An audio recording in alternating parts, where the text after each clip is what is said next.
This was the Daily Expresses. I got really things for the Daily Express. The Daily Express is Wednesday the 10th of February 2010 article. Cameron, wake up call for Workshy. You know Mr. Cameron? Where is he by there? He's by there. We got a noose round his neck. The only wake up call, Mr. Cameron, is the day I get to look in your eyes when the judge says, David Cameron, you have been found guilty of the criminal negligence of Crazy Dave and other vulnerable adults in the UK. You've been complicit in his criminal negligence for so long that you're unfit for public service ever again. You won't get your pension. You won't get your get out of jail free card, Mr. Cameron. And I hope that this general election sees you waked up cold and facing charges of aiding and abetting in the criminal negligence of one Crazy Dave. I hope to see that, Mr. Cameron. Or I hope to see the scumbag media in this country actually having to deal with that complaint about you and about Mr. Gordon Brown and about Mr. Rhodri Morgan and about the latest incumbent in the Welsh Assembly, Mr. Carwyn Jones, the Conservative AM for Cardiff North, Jonathan Morgan, and Lord David Ellis-Thomas, the presiding officer for oh so long at the Welsh Assembly.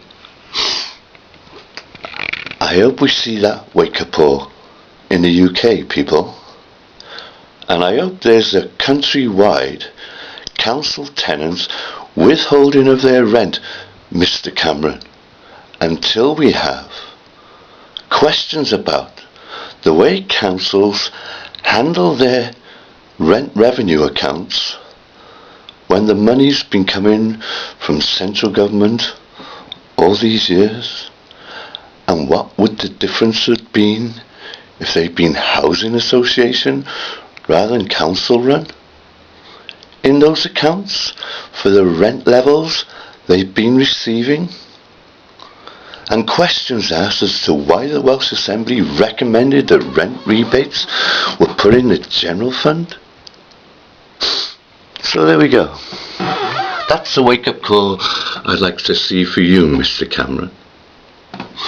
One thing about the jobless, we don't threaten anybody's being made redundant. We don't threaten anybody's companies. We live on the least this society allows. Some of us live on less than we ought to have been doing for too long to mention, Mr. Cameron. You wrote not one letter, never responded to an email. Same as your Conservative Assembly member, Mr. Jonathan Morgan. Mr. Jonathan Morgan was made aware of complaints of perjury by South Wales Police in evidence supplied to the court. He never passed that on to the Chief Constable, then Barbara Wilding. I believe there's a new one now. So, excuse me, Mr. Cameron, I don't think you're fit for government, public service. I don't think Jonathan Morgan's fit for public service, because you deal prejudicially with certain of your constituents or members of this society. That's wrong. You ought to be ashamed of yourselves, but you're not. And that's wrong. That you allow all this to occur to any individual is scandalous. I'm fortunate that I can shoot videos. I'm fortunate that I was gifted this camera to do that with. Because this society won't allow me to, have the funding to do it myself if you're a fucked up individual.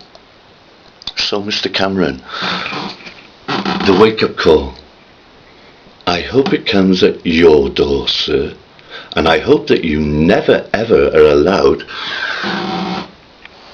to be a public servant ever again.